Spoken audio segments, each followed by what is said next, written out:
But in Denmark, I actually saw Antonsen train a couple of times. I remember you told me here we don't like normally eat oranges. Mm-hmm. We just use it to juice, and we eat mandarins more because there's Mm-hmm. little ones. Yeah. So there you give me a orange, and I didn't knew if you want me to make a juice Yeah. or I don't know really actually. Yeah. So What's up, everyone? I am Tony, and welcome back to the TLZ podcast. Before we get started today, I do want to remind everyone to please click the like button and the subscribe button down below to show some support for the channel. It is great. It is greatly appreciated. And now let's get into the podcast today. Joining us today is a three-time adult Pan Am gold medalist, and also he won a gold medal and a silver medal in the South American Games. He's also the youngest to ever win a Peru adult national champion. So let's welcome Diego Mini. What's up, Diego? hey, what's up? Thank you for inviting me. For sure, man. Thank you for coming in. Diego's actually in his beach house right now, chilling with the family and everything for Christmas. So he just finished one of the South American championships, the 2020 South American championships. How did that go for you, man? Pretty good. In team event, we won gold medals, and in individuals, I won silver in mixed doubles with Danica Nishimura, and in doubles with Jose Guevara, I win gold. Nice, nice, man. I didn't expect anything else from you except gold, man. That's it. Diego is one of the best players in Peru right now, and I'm wondering how did they like organize the tournament? Because of COVID. Yeah, well, it was pretty hard. Actually, at first, we didn't think it was going to happen, but many federation from South America wanted it because they didn't want COVID to stop like a progression, you know. Mhm. And I think there's some tournaments that are going up in Europe and in Asia, but so they want to do the same thing here, and also because there's people that need this tournament, so they can begin to get supported by the federation. Oh, I see, I see. What I was listening to you talk about it a little while ago, and then because like the U.S. doesn't have that. Everything is just locked down, right? And I kind of understand because I think our cases are a little worse for COVID.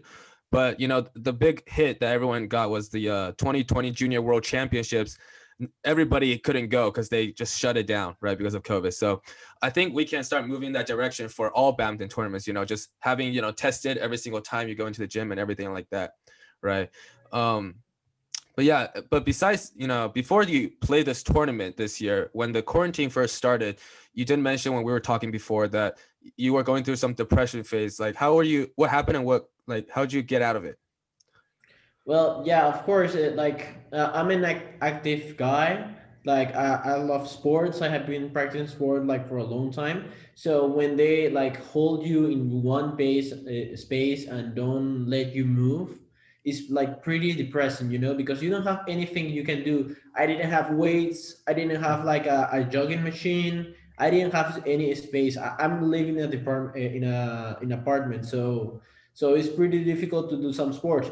Still, I manage myself. So there was also this change of head coach, and they make us like do videos, but it wasn't like they send like some trainings that you may do or you may not do depending on what you have and what the space in your home. Yep. But it was pretty difficult to do for me because I didn't have that much space. I have a lot of things like, and there's not space. So yeah, I love badminton from when I was a child. So don't like not doing what you love is pretty depressing. So what I did was like I was pretty like bummed down, but eventually my trainers keep pushing me and telling like every time the psychology department from the federation Mhm. keeps a trail, like they Mhm. were saying like how much is your energy, how much your focus this week. Sometimes from 1 to 10, sometimes we're 6, sometimes we're 7, but sometimes we're like 4 because it was like you have anything to do, just if you're in school you're doing school, but if not you just watch TVs, Netflix, and there's like really Yeah. really anything you can do. So Hmm. it's like pretty boring. Yeah. So I was watching these Netflix shows from this basketball Michael Jordan, Hmm. and it was like really inspiring for me because Hmm. it's like never give up and don't apologize. Like if you're the greatest player in the world, you just keep moving forward, and he makes her partners move forward with him.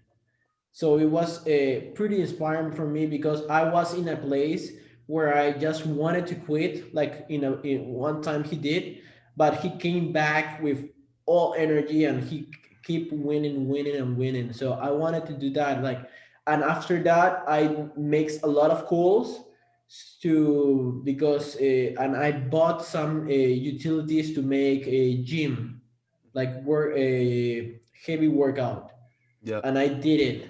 And then I started working out more. I went 10 kilos of muscles in the in the Quarantine. lockdown. Yeah, Wow, quarantine. that's a lot of muscle, man. That's great. But if anybody's wondering, I think Diego's talking about The Last Dance on Netflix. So if you're wanting some motivation, something to pump you up, definitely go check that out. I actually do the same thing sometimes when when I'm feeling a little down, because everybody has those days, right? As a player, where you just like you feel pretty like pretty bad, right? And like you need some kind of motivation to motivate you. And but before we get into like a little more like stuff about tournaments and everything, can you briefly explain what like a badminton player's route in Peru would look like? What you mean? Like because like some people watching might be from like the US or from some other country, like they don't really know like what route like a Peruvian player would take to get to the top. Like where would you start and where would you like, where would you go from there? Oh, so at first I started like there's clubs, a lot of clubs in Peru.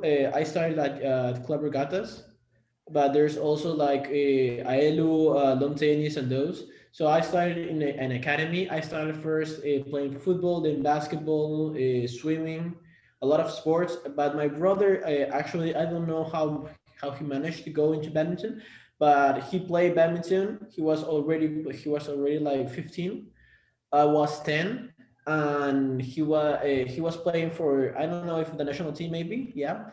And I just after basketball practice I always come looking for him because he was my ride to my home, and I keep playing with Nicolas Macias, that's another player, Gustavo Salazar, that was another player, and also the one that cleaned the courts. I always like, yeah, so everybody was training for the national team, but there was always one court free, and I was like, okay, let's do it, let's play. So we were like making doubles with the cleaning guy, or maybe singles between us, but it was like so fun because it was a sport that no one else like have seen it, because it's not usually here to a guy to play badminton. There's always like football or volleyball or basketball, but badminton is not that common sport like to watch. So it was like pretty great because I felt like, okay, this is something I have never seen before, but it's great, because it's like all like eye hand coordination, and I felt like I was pretty good at it. So I started my parents to ask, and I get in the academy. After that, the academy, I have like, I don't know, it was 1 year, 2 years. I went to this program. You have to make a tournament, and they see you. And there's this program called Talents. So they see you, and if you're like pretty good and standard good, because pretty good is already for national team, they call you to this program. So after this program, I started with a lot of players that came with me after the national team, like was like Daniela Torre or Rafael Davila and more other players. Some players that are not more in badminton, but yeah, there were a lot of friends that went to the national team with me. And after that, I went to my first Panam. I didn't win a medal. I remember Nicolas won his first medal in doubles with a Mexican guy. It was Mm-hmm. in Puerto Rico. I Oh. don't remember the that was my first one. Now I don't remember the year, but yeah, but it was pretty amazing because I have never played for my country before, so that's how you upgrade every time you play. So I went like from a 10-year-old guy playing football, basketball to being national team in maybe 2 years, Mm-hmm. 3 years. Yeah, Nice, under nice. 13 I was. Yeah, Nice, nice. So that's like kind of the route you go from club and then you get to talents and then to the Peru national team. And yeah. you actually mentioned before that you started pretty early, around like 10 years old, right? And you might have answered this already, but what about the game made you fall in love with it? Oh, it was like it was nothing like I've seen before because in TV there's always football, basketball, swim, volleyball for Peruvian, but this is like so strange when I enter to the courts and I'm like, okay, I want to hit it. I see the bird, but I can't hit it. You Mm-hmm. know, because there's a lot of eye-hand coordination, and I'm like this 10-year-old that wants to hit it, but I can't. Uh-huh. So I'm like trying. I'm not this guy like okay I don't hit okay I'm out because I'm the worst at it. No, if I don't do it, I have to keep going until I do it. Mm-hmm. So this like football, like kicking a ball is pretty easy, you know. But Yeah. this is like a little birdie, a little Mm-hmm. birdie. Even basketball, you can throw. Maybe you don't get the shot, Mm-hmm. but you still can throw. Here is like okay, if you don't hit it, there's nothing going on. Yeah. Yeah. So it's pretty difficult. So I Mm-hmm. like that difficult, you Mm-hmm. know. And it was Yeah. like when you get a hang on it, it's so fast. And I'm an Mm-hmm. explosive guy. I'm an active guy. I like to move already. Mm-hmm. So um, yeah, that's why I love it because it was different, you know. Definitely. I completely agree. A lot of people like, especially in the US, I don't know about in Peru, but when you talk about you play badminton, like you go to school, you're like, hey, what sport do you play? You say I play badminton. They're like, oh, that's a soft sport. That, you must be hella weak. You must be really weak, right? Football players, basketball players are like really big and buff and stuff, I guess. But what people fail to realize is badminton is an extremely technical and fast sport, right? That requires a lot of things, like you said, like hand-eye coordination. And but unless you experience it, unless you actually play, you wouldn't understand. You would just think, oh, it's so easy. You just hit the bird back and forth, right? But there's actually a lot of things going on, right? And you did mention before that you started playing badminton in Regattas Club, right? Why did you decide to go there instead of some other club? Oh, because my parents are members of the Regattas Club. So there's a lot of clubs. It have to be between you. Like if you're like members. Before I was born, my father was already member from the Regattas Club. So that's Mm-hmm. why I went there for the summer. I went like to different academies because Mm-hmm. they have a program for little kids to get academy. So I Mm-hmm. went to football, swimming, basketball, and then badminton. So it was like, okay, I want to do different things until I get something that I like. So yeah, but there's a lot of different clubs like Aelu. My partner Danica is from Aelu, Mm-hmm. Aelu club. There is also lawn tennis club. There's also a Peruano Británico club. Mm-hmm. There's also the national stadium has a program for people that don't have clubs, so they can go there if you're not member and you can start getting there. My doubles partner started there in the federation. He have no club, so he started there and he became pretty good. We won gold medal in South American. Nice, nice. Um, a lot of people don't know this, but fun fact, my mom, Coach Lay, was actually she actually coached in the Regattas Club, before she made it to the Peru national team and became the head coach there. So I actually know the club pretty well, right? It's right next to the beach. I've been there before myself. It's right next to the beach. It's beautiful, right? And then you have a lot of different sports in there. Like Diego said, there's swimming and basketball, whatever there is, right? There's so much stuff going on. And then I think, you know, it, like in Regattas Club, there was a lot of players that was like really, really good, right? Regattas Club was one of those clubs that came out with a lot of good players, right? Yeah, well, actually, all national championships except Jose. Mm-hmm. Jose Guevara, that's my doubles player. They are all national championships in singles. All of them are from the Regattas Club. So Yep. before it was like, before it was Regattas and the other clubs, you know. Now Mm-hmm. it's Regattas, AELU, Lawn Tennis, Federation, Mm-hmm. and now we're expanding to different departments because it was only Lima before Mm. for badminton. Now we're Yep. trying to we have a championship in Arequipa, Tacna, Moquegua, Mm. Ica. So we have a lot of different tournaments, so we can expand ourselves. In US, you have like a lot of places where you can play badminton. Here's not. Here's just in one place. And if you Yep. want to be the best, you have to be you. If you wanted to be the best, you have to be part of the Regattas Club.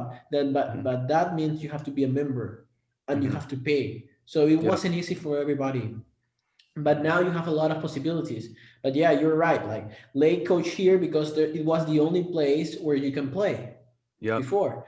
So the national team actually trains there. If you're from another place, you're not from Regattas Club, you had to you had to come here by invitation Pro to national play the team. tournament. Yeah. Yes. Oh yeah, I think I said it wrong. I think Coach Slade went in coaching the Peru national team in Regattas Club then, right? I think Yeah. I might have got that mixed up. But yeah. Um yeah, that's really good information. And like I think for the people that don't know, if you don't know what I'm talking about, for the people that went to the Peru junior Pan Ams, the Regattas Club is a club that you had to party in at the end. That was Regattas Club. And it was pretty lit, by the way, Diego. It was great. One of the best Yeah. parties, right? And then Peruvians know how to party. That's right. And Yeah. I think I don't know if this is true or not, but you can let me know.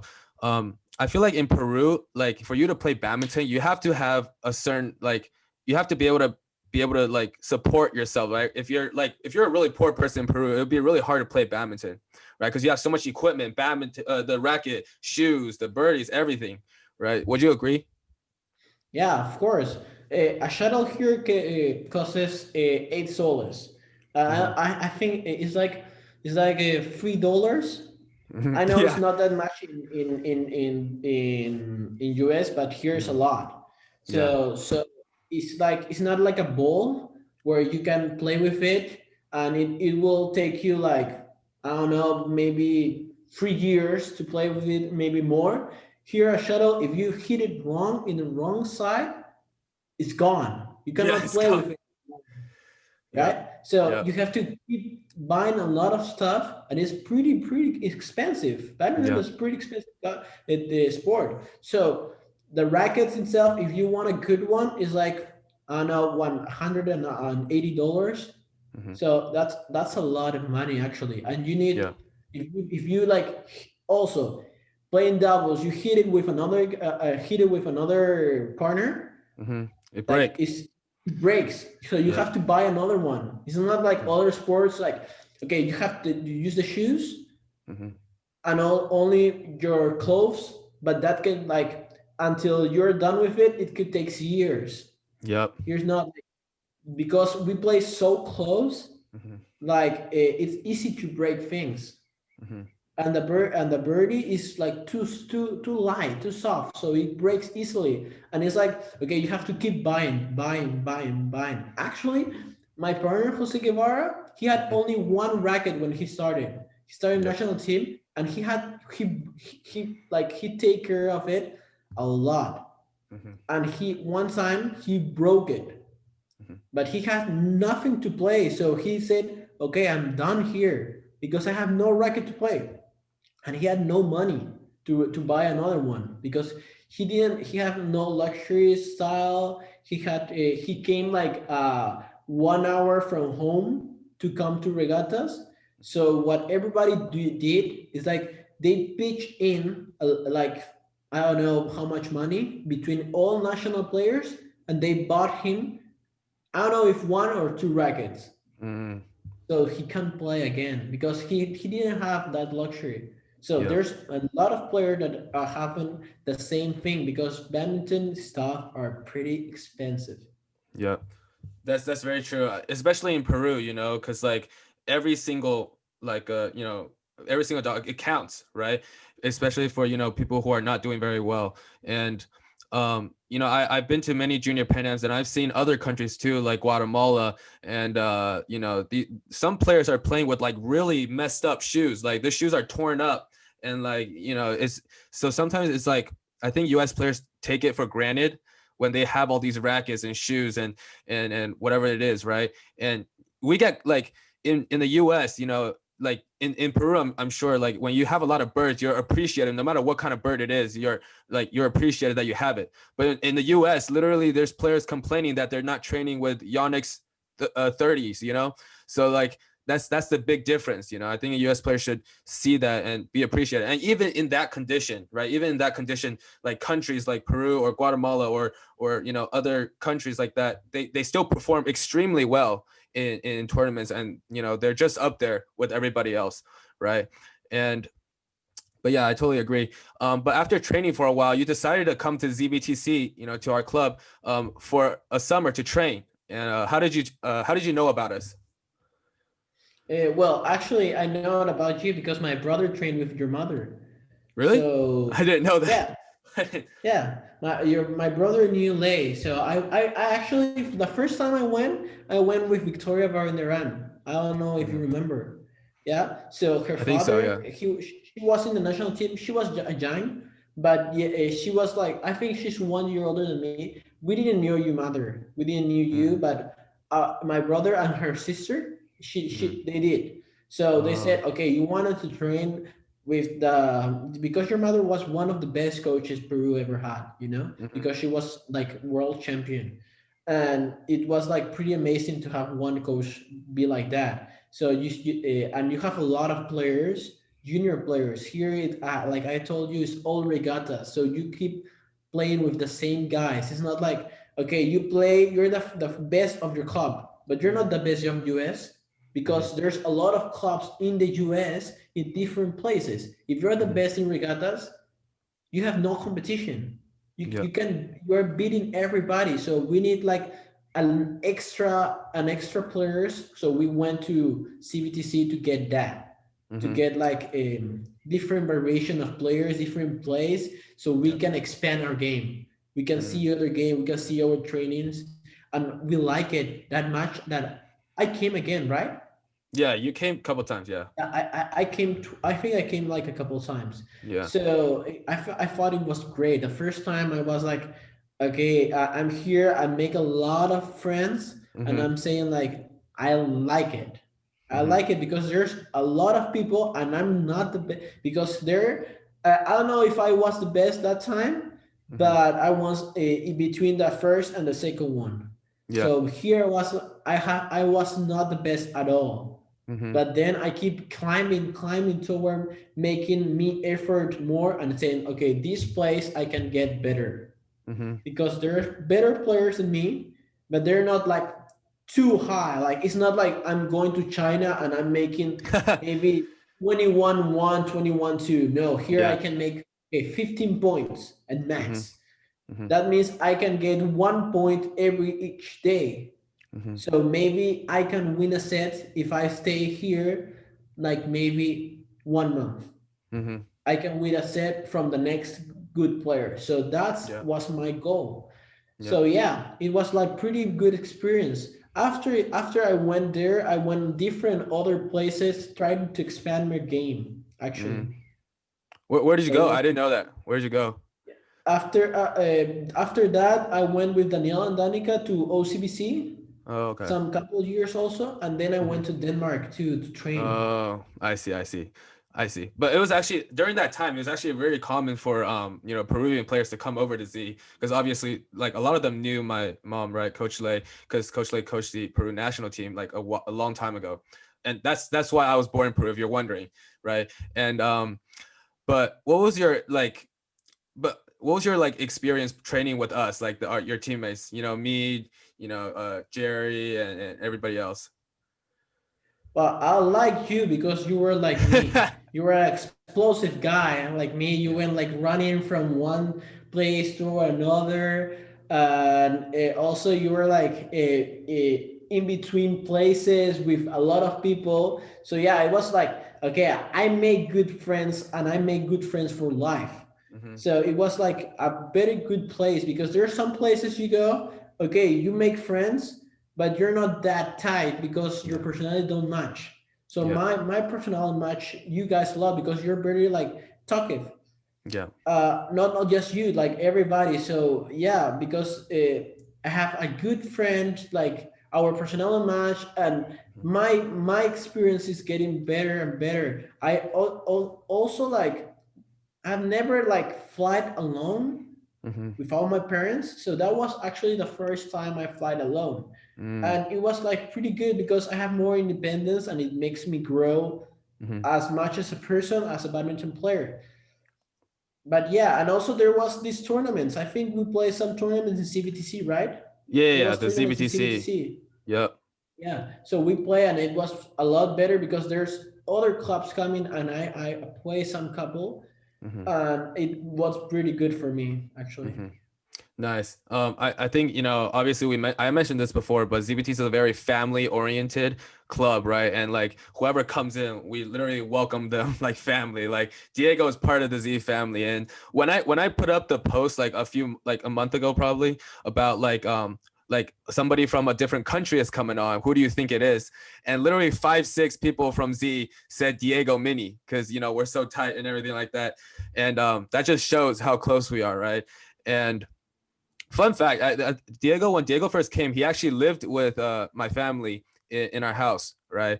And we had some good times and stuff. But I was pretty annoying back then. I was pretty annoying back then because I was still young and immature, right?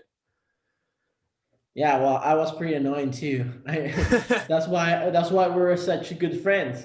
Yeah. Yeah, I was like because yeah, it was pretty hard at first because I remember I was this kid. Okay, so I'm changing from Peru traditions, Mm-hmm. Peru food to not American food to Chinese Yeah. food Chinese because food. you have Yeah. like yeah because you have noodles that were like not color. I've never Mm-hmm. tried those Yeah. here we don't. I remember you told me here we don't like normally eat oranges. Mm-hmm. We just use it to juice and we eat mandarins more because there's Mm-hmm. little ones. Yeah. So he there you give me a orange and I didn't knew if you want me to make a juice Yeah. or I don't know really actually. Yeah. So yeah, it was pretty like not normal. And I remember like every day I had like a budget. My father sent like a budget, Uh-huh. and I every day went not every day, but most of the day I went to pizza. I Yeah. ate Yeah. pizza. I don't. Yeah, you Mm-hmm. remember? Yeah. Yeah. So we went to this pizza place that I was like I don't know 1 block from Domino's CBTC. right next to the ZBTC. Yeah. Yeah, Domino's. yeah. So we ate. I ate there. Not every time pizza they have a lot, but it was like a lot of sugar. I was a 12-year-old kid, Mm-hmm. so Yeah. it was like not like okay. Now I don't eat pizza Mm-hmm. regularly, Mm-hmm. But there Yeah. was like okay, I can eat whatever I want. I didn't worry about the food, Mm-hmm. but it was like a change of cultures Yeah. because I also not only the food. Your grandmother begin to teach me Chinese. Actually, I Yeah. still have the carpets, so I have to Uh-huh. say sen su wu like Uh-huh. five Oh, 5,000 times. I don't know if I'm pronouncing well, but I'm trying to say yeah. 1, 2, 3, 4, 5. Yeah, that was good. That So was good. yeah, actually, and other phrases. I actually learn a lot of not a lot of Chinese, but common phrases, so Hmm. I can be part of the family. I Yeah. actually get very close to your grandmother. The Yeah. the day I left, I remember her a little bit crying when I Hmm. was going, and I was actually pretty sad because you were my family for those couple 1 month, I think. Yeah. Yeah. She definitely missed you a lot. She was, tearing up when you were leaving, and you guys were very close because at towards the end, like before you left, I remember like when she said something to you, you basically understood it. You can have an idea of what she's saying, right? Yeah, Yeah. yeah, And yeah. yeah, for sure. So you were definitely part of the family, and it was great having you here. And we would love to have you again. So definitely feel free to come back anytime. But besides that, what was your biggest takeaway after that summer? Well, after that, I was like thinking, okay, I have to do this again. Mm-hmm. I have to do this again. So I went again to CVTC, Mm-hmm. but then I said, okay, I think I get everything, not everything, but a lot from this place. But Mm-hmm. now I have to change again because you have always to change like their directions. So I went like I told you to OCVC, Mm-hmm. train with Daniel and Danica. That they have more senior players there, I think. And then I went to Denmark. That was completely different. That coach was crazy. You know, his Yeah. personality wasn't at all like CBTC. He was not Yeah. like friendly material. He was like, Uh-huh. okay, you come here, you do good, or I put you with the little ones. You know. Oh, yeah, yeah. So it was like I remember I make a routine Uh-huh. so I can impress him. I Mm-hmm. went jogging like 5 a.m. Then I went like personal training because we have individual training at Mm-hmm. 9, I think, Mm-hmm. and then we have normal training at 4. So I make my schedule, and then I have weights. I make my Mm-hmm. schedule, I show to him, and he said, okay, if you play good, it's okay for me, but you don't have to do this much. Look at this player, he just trained one time, Uh-huh. but he can kill you. Yeah. So it's okay. If you want, you can do all that. But when you train with me, I want you at your best. So if this is going to tire you up, stop doing, because I don't care if you do 100 times more than each player. I just want you 100 in my training. So I was Mm-hmm. saying, whoa. So I just did this all for nothing because I get like pretty tired. So Yeah. actually, when I started going to sea, it Mm-hmm. changed my perspective every time. So I wanted like, now I know that if I want to progress, I have to go out, because Mm-hmm. I cannot get stuck in the same place, because I have to change directions. I have to get every time better. So if I Mm-hmm. have a limitation, I don't stop to that limitation, to that barrier. I have to jump off. Mm-hmm. So I have to jump here. I had to jump off countries to get better. So Mm-hmm. really, you make me better because you made me realize that from a young age, so I can be better. And after that, I became one of the youngest national champions in Peru, Mm-hmm. because I had that. I went from country to country, Mm-hmm. and now that right now I'm doing, sometimes I'm teaching badminton to little Mm-hmm. kids. So every time a parents tell me what can I do to get him or her better, I'm saying go out, Mm-hmm. travel. And I always say, your age that are young, go to CVTC. Mm-hmm. So good. You're going to Mm-hmm. improve a lot. Mm-hmm. A lot. Yeah, I So remember you so yeah. texting me about it. I remember you texting me about like, hey, I got these kids here. Like, I think they're thinking about going over, and can you do something about it? That was actually right before COVID hit. But if it wasn't for Mhm. COVID, they would have came over and definitely, did some work and worked with us. But before we get into, because you did mention the national title that you won, but before we get into that, I do want to talk a little bit about your training in Denmark. What was the difference, do you think, between the training in Peru and US and the Peru and Denmark? Well, like I told you, the coach was crazy, like crazy. Like he can, if he could, he will Hmm. hit you with a racket, and he will Yeah. he will tell you all these mean things like, okay, you're not good, in your Hmm. face. You're Yeah. not good enough. You Hmm. want to do good? Go play another sport. Because he was harsh, Yeah. but I think at that time that was what I needed. Hmm. So, and also there was a lot of new players. So I wanted to beat every player. So I Hmm. training like so good. I make a lot Yeah. of new friends actually. Hmm. I went to tournaments this because they have like leagues that are Hmm. different from Peru and US. They have leagues, so they play, and I play for the club. But they have like a CB8 and then elite that are Hmm. the play Anderson, Axelsen, all those Hmm. kind of players. Yeah. So I play with for junior. I Hmm. think I started at B and then I went to A. Nice. I got in a tournament in B in a league tournament in B. I got second place. Hmm. So there I said, okay, the coach said, okay, you're good for A. Hmm. And in A, I never won a medal, but I won a couple of games. I never lost in first round, so I was okay. This is my league. This is the Yeah. players I have to play, Hmm. and I started playing with the club's members Hmm. that were from Team A, League A.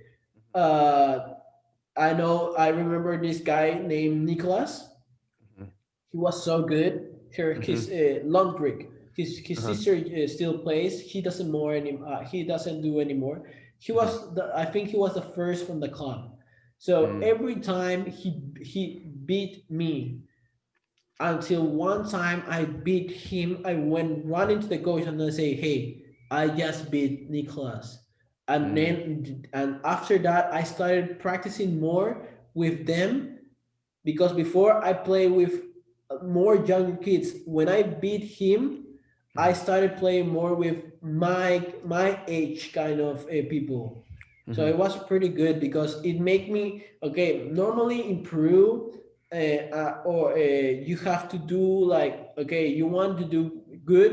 Okay, that coach will help you to do good. Yeah. So also in in US was good, but they push you harder. In Hmm. US they push you harder to be good.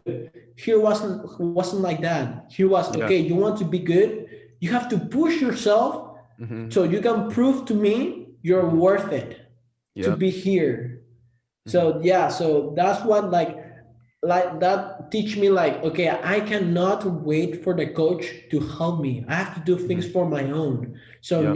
now do I do now I know that I can go like before it was impossible for me to go like running for myself if Hmm. no one told me. Okay, so Yep. if my coach doesn't tell me, okay, Diego, you went to your beach house, you have to train this. Yep. If he doesn't tell me, I wouldn't do anything. I will just be relaxing that in the you know. Uh-huh. But now it's not. He doesn't even have need to tell me. I Hmm. just go for it. Yeah. You know. Also happened in the quarantine.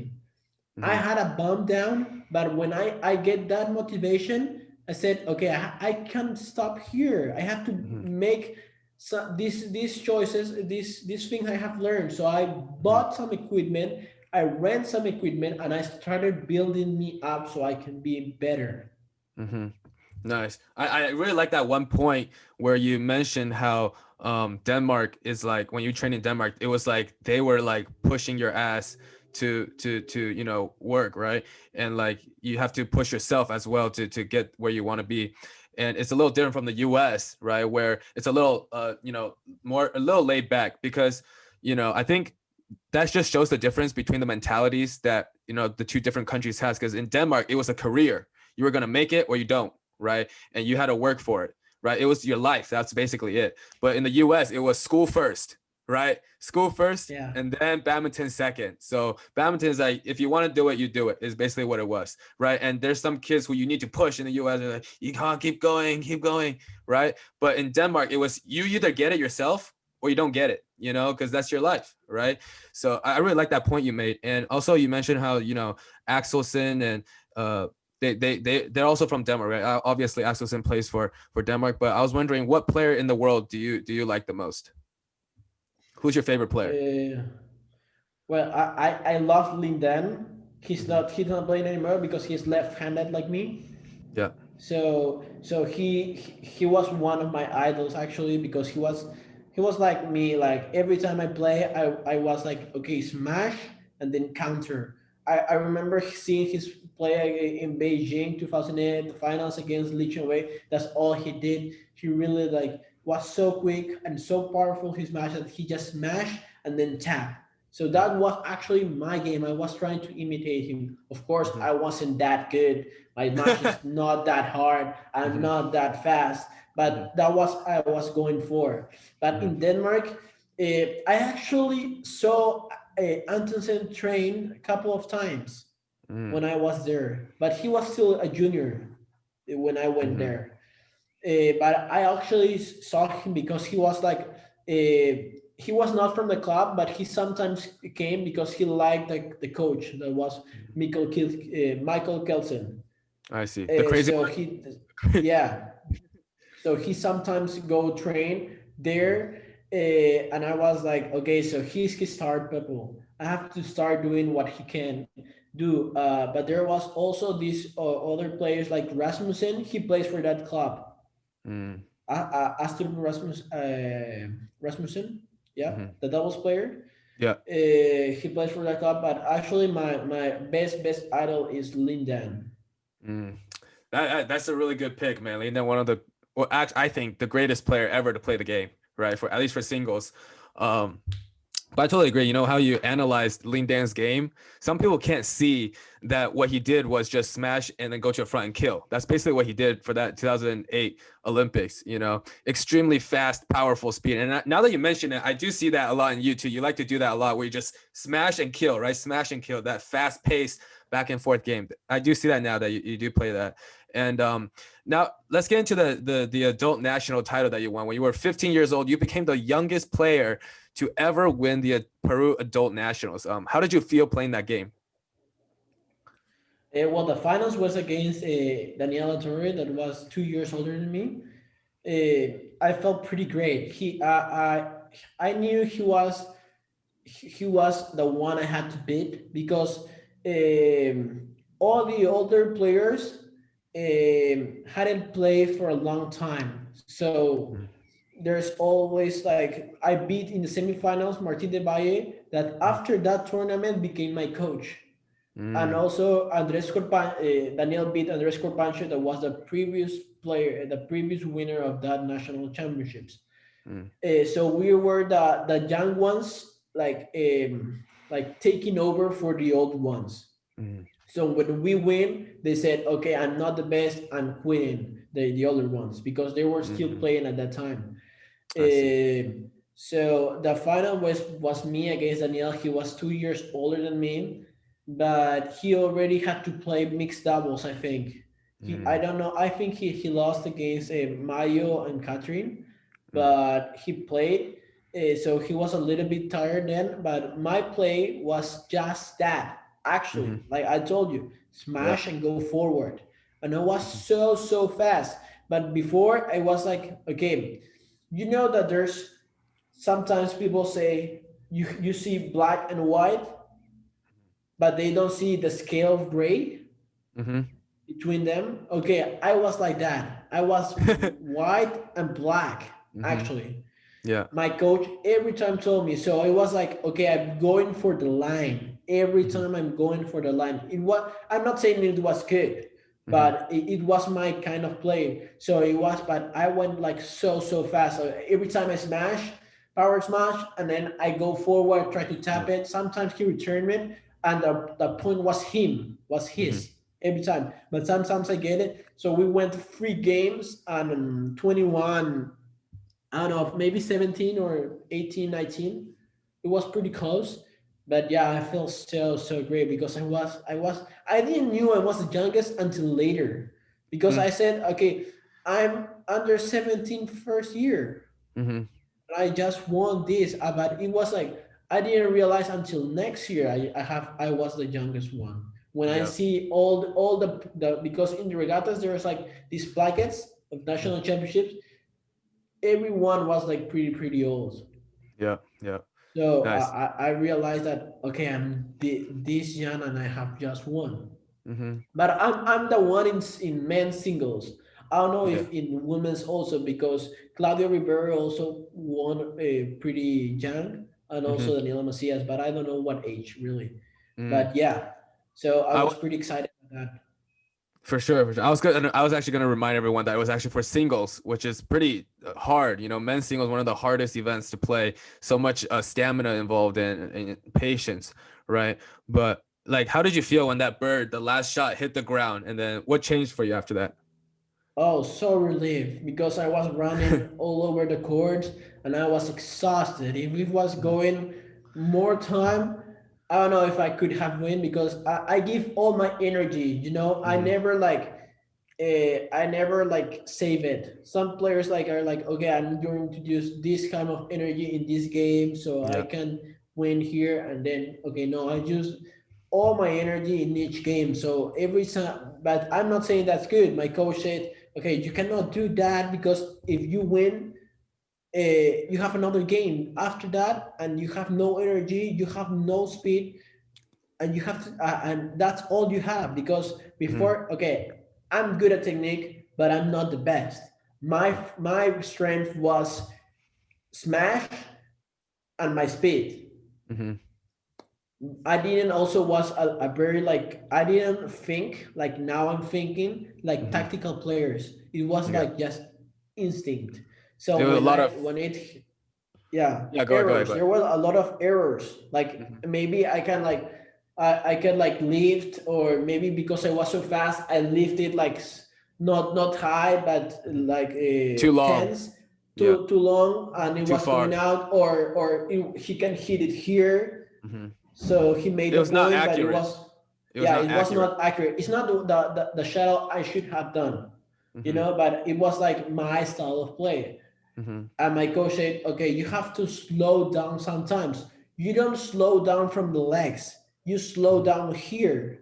So Yeah. your legs have to keep going fast, but Mm-hmm. your mind and your hands have to go slowly sometimes. So Yeah. you can change the rhythm of the game. Now I Yeah. get that when I'm older. Sometimes when I play doubles, I'm Mm-hmm. seeing these young kids now, so they are pretty fast and they want to tap and go forward and place like only like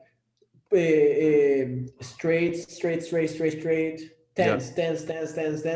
So I'm telling me, okay, I know your play.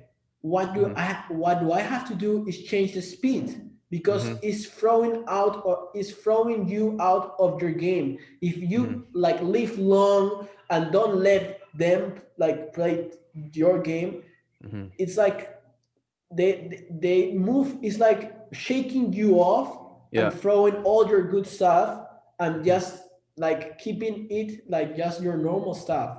So Mm-hmm. there's it's not the players you begin with playing, it's the players you end playing with. Yeah, definitely. I totally agree, especially about that like change of speed, right? I think a lot of players, especially young players, they think that fast speed power is, the best thing, right? But sometimes what people don't realize is that for you to go slow is actually harder than going fast all this time, right? And I kind of like feel the same thing because I started playing piano now a little bit, just start practicing because it's quarantine, right? And we have a piano in the house, but it's really easy to just go fast through everything, boom, boom. But once you tell yourself to slow down, you start to make errors, right? When you first start to slow down, it's very weird. It's very hard to slow down, right? And you start messing up, right? So it's the same thing, right? In badminton, when you slow down, it's actually harder sometimes than going just fast all the time, right? That change of pace. I completely agree with that. And now fast forward, right? After you won your nationals title, right? You started getting more attention from people like, dang, this guy is pretty good, right? He's only 15. And so in your first year in U19 Junior Pan Ams, it was a pretty impactful tournament for you. What happened and what did you learn from it? Well, yeah. So I was the guy. I was the national championships, and it was the Panams in Peru. So I had all the eyes were on me. Yeah. Okay, so I had to win that medal.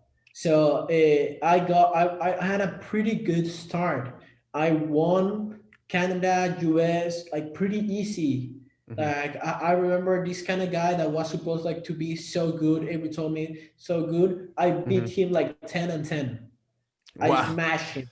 Yeah. Uh-huh. So, but like I told you, I used all my speed and didn't have anything, and then I don't save it for later.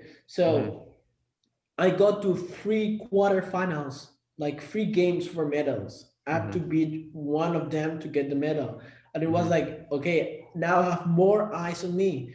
And I Mm-hmm. remember this game in singles. I playing against this Brazilian guy. Mm-hmm. Uh, I won first game 21-6 or Mm-hmm. 21-5, but I was like so fast. He didn't see the bird, and after that and after that, but I was exhausted and finally. Yeah. So, but it's because I wanted so much that medal, because I haven't won any pennant medals yet before. Hmm. So after that, I was like, I got like pretty confident on myself, but also pretty nervous because I was just going to win my first medal. Hmm. And then I remember I lost 26-24, and I Yeah. remember it was 23-22 for me, Hmm. and my racket fell from my hand because I didn't change my grip.